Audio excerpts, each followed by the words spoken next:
जैसे आप देख रहे हैं कि हमारे नगर हाजी अब्दुल खान सेठ यहाँ पे है और आज हम यहाँ पे जो है आपको पता है कि माहिम कब्रिस्तान का जो प्रॉपर्टी टैक्स था उसको कम करने का काम किया गया है और साथ ही साथ में बहुत सालों से यहाँ पे लाइट नहीं थी।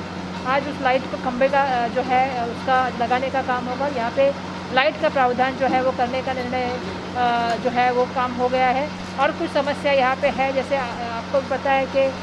टॉयलेट की समस्या है और कुछ समस्या है, उसके ऊपर भी आने वाले दिनों में पूरी तरह से काम करने की कोशिश हमारी रहेगी। लेकिन आज के इस कार्यक्रम के माध्यम से हम यहाँ पे लाइट और जो प्रॉपर्टी टैक्स है उसको कम करने में सफल होंगे। तो वर्षा जी बताइए, ये बताइए कि किस तरीके का नवीनीकरण यहाँ पे करने जा रही हैं, क्या कुछ प्लान है आगे? नहीं, बिल्कुल यहाँ पे जैसा आप सभी को पता है कि जिस तरह से यहाँ पे कुछ दुरुस्ती की भी बात थी, यहाँ पे जैसा शौचालय की बात मैं कर रही हूँ, कुछ कलर की बात है, तो इस सभी मुद्दे के ऊपर लगातार बात होती रहेगी और आने वाले दिनों में जो मुद्दे छूटे हैं उनको तो हमने काम कर दिया, लेकिन जो बचे हुए मुद्दे हैं उनके ऊपर भी आने वाले दिनों में हम काम करेंगे, लोगों को सुविधाएं देना, क्योंकि मुझे लगता है ये सबसे ऐसी जगह है जहाँ पे सबका जीवन का सत्य है, सभी को यही पे अंत में आना है। और ऐसी जगह में हम अगर लोगों को सुविधाएं दे सकें, एक अच्छा जो इनकी जो कमेटी है, जो कमेटी हमको बताती है जिस तरह से ये चीज़ें हमें चाहिए, जैसे उनको प्रॉपर्टी टैक्स का बहुत प्रॉब्लम था, जैसे उनको लाइट का प्रॉब्लम था, इसमें टॉयलेट की बात करें, तो उसी समय की जो चीज़ें हैं उसको देने का हमारा आने वाले दिनों में प्रयास रहेगा ताकि लोगों को एक अच्छी सुविधा यहाँ पे उपलब्ध हो जाए। वर्षा मैम, अगर मैं स्कूलों की बात करें, आप शिक्षण मंत्री हैं, तो मैम स्कूलों में आज से जो स्कूलें शुरू हो चुकी हैं, किस तरीके की तैयारियां स्कूलों में की गई है, जिस तरीके से ओमिक्रॉन और जो है कोरोना के जो है पेशेंट जो है काफ़ी संख्या में महाराष्ट्र और मुंबई में नज़र आ रहे हैं, तो उसको लेकर के किस तरीके की तैयारियाँ? आज मैं सुबह ही नवी मुंबई जाके आई हूँ घनसोली में, और सुबह 8 बजे से मैं स्कूल में जाके आई, दो स्कूल में गई, हमारे सभी अधिकारी आज स्कूल में जा रहे हैं और कोशिश यही है कि जब स्कूल शुरू हुए हैं तो सुरक्षित रहो, उसके लिए लगने वाली SOPs तैयार कर दी गए हैं, उसके लगने वाला टीचर्स को कैसे बूस्टर डोज देना चाहिए, अलग अलग चीज़ों के मामले में जो भी बात थी वो हमने ऑलरेडी बोल दी है और इसके ऊपर निगरानी रखने की पूरी जो है वो चिंता रखने का काम स्थानीय प्रशासन को भी दिया गया है। आज सभी शिक्षण अधिकारी, सभी डेप्यूटी डायरेक्टर ज़मीन पे है और सभी बच्चों के साथ और टीचर्स के साथ संवाद करके यही हम कोशिश कर रहे हैं कि पिछले 2 साल में बच्चों का कोविड की वजह से बहुत शैक्षणिक कहीं ना कहीं नुकसान हुआ है, तो हम नहीं चाहते कि आने वाले दिनों में वो नुकसान हो, इसीलिए हम कोशिश कर रहे हैं कि पूरी तरह से चिंता रखते हुए, पूरी तरह से प्रिकॉशन लेके हम स्कूल को शुरू करें। तो आज सुबह मैं 2 दिन स्कूल को जाके आई हूँ और अभी भी हमारा कार्यक्रम जारी है, तो मैं बहुत धन्यवाद दूँगी आप सभी का कि आप सभी यहाँ पे आए, हमसे रूबरू। मैम एक आखिरी सी है, तो मैम स्कूलों में आज से जो स्कूलें शुरू हो चुकी हैं, किस तरीके की तैयारियां स्कूलों में की गई है, जिस तरीके से ओमिक्रॉन और जो है कोरोना के जो है पेशेंट जो है काफ़ी संख्या में महाराष्ट्र और मुंबई में नज़र आ रहे हैं, तो उसको लेकर के किस तरीके की तैयारियाँ? आज मैं सुबह ही नवी मुंबई जाके आई हूँ घनसोली में, और सुबह 8 बजे से मैं स्कूल में जाके आई, दो स्कूल में गई, हमारे सभी अधिकारी आज स्कूल में जा रहे हैं और कोशिश यही है कि जब स्कूल शुरू हुए हैं तो सुरक्षित रहो, उसके लिए लगने वाली SOPs तैयार कर दी गए हैं, उसके लगने वाला टीचर्स को कैसे बूस्टर डोज देना चाहिए, अलग अलग चीज़ों के मामले में जो भी बात थी वो हमने ऑलरेडी बोल दी है और इसके ऊपर निगरानी रखने की पूरी जो है वो चिंता रखने का काम स्थानीय प्रशासन को भी दिया गया है। आज सभी शिक्षण अधिकारी, सभी डेप्यूटी डायरेक्टर ज़मीन पे है और सभी बच्चों के साथ और टीचर्स के साथ संवाद करके यही हम कोशिश कर रहे हैं कि पिछले 2 साल में बच्चों का कोविड की वजह से बहुत शैक्षणिक कहीं ना कहीं नुकसान हुआ है, तो हम नहीं चाहते कि आने वाले दिनों में वो नुकसान हो, इसीलिए हम कोशिश करें कि पूरी तरह से चिंता रखते हुए, पूरी तरह से प्रिकॉशन लेके हम स्कूल को शुरू करें। तो आज सुबह मैं 2 दिन स्कूल को जाके आई हूँ और अभी भी हमारा कार्यक्रम जारी है, तो मैं बहुत धन्यवाद दूँगी आप सभी का कि आप सभी यहाँ पे आए, हमसे रूबरू। मैम एक आखिरी सवाल आपसे करना चाहूँगा, राहुल जी की ED द्वारा 3 दिन से इंक्वायरी चल रही है, क्या पक्ष रखना चाहेंगे? अगर जो भी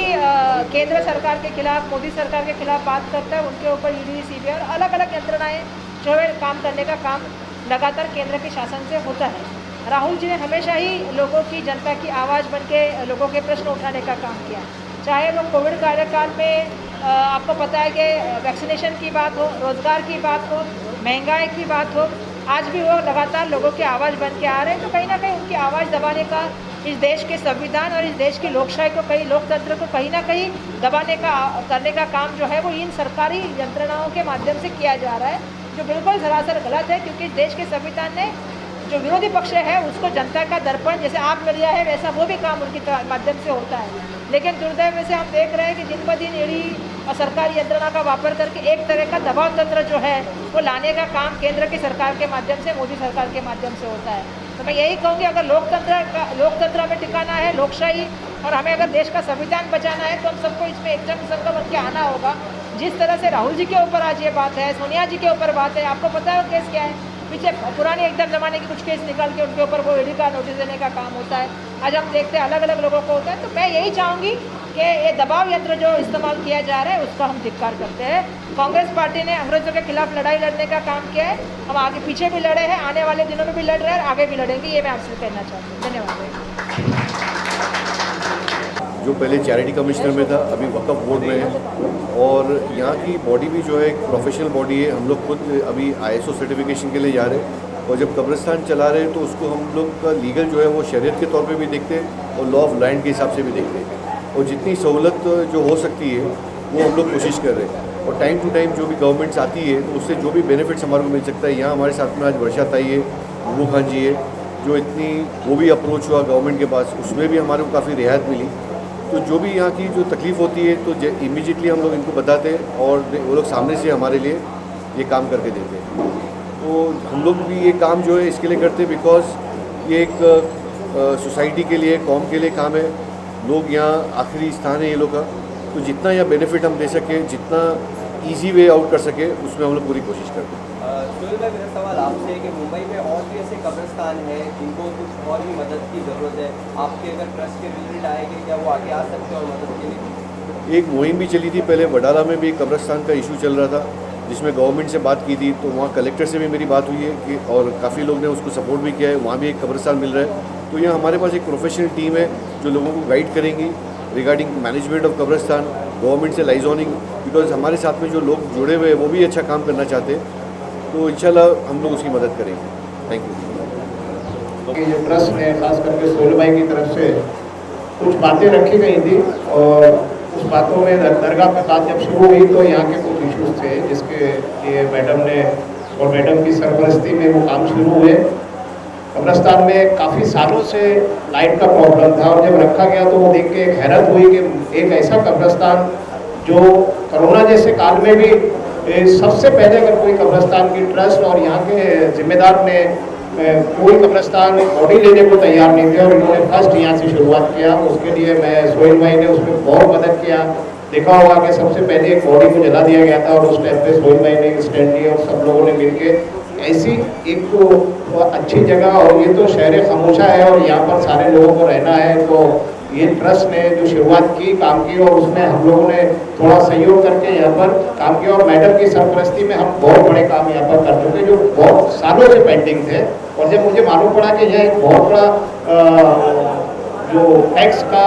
प्रॉपर्टी टैक्स बहुत सालों से बाकी पड़ा हुआ था, उस पर कोई काम नहीं हो रहा था, जब मैडम को बोला तो मैडम ने अपने बंगले पे मीटिंग लगाई और सारे अधिकारियों को बुला के और BST के अधिकारियों को बुला के बोला गया कि भाई इतने साल से इतना बड़ा कब्रिस्तान है, और यहाँ मीटिंग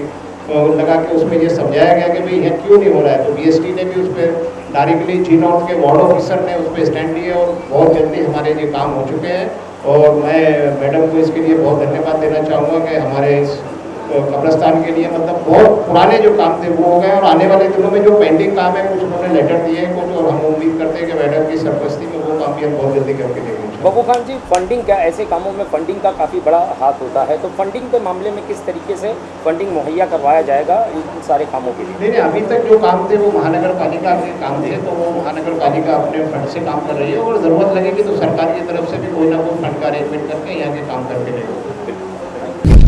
आप देख रहे हैं सक्षम न्यूज इंडिया, सबसे पहले सबसे तेज।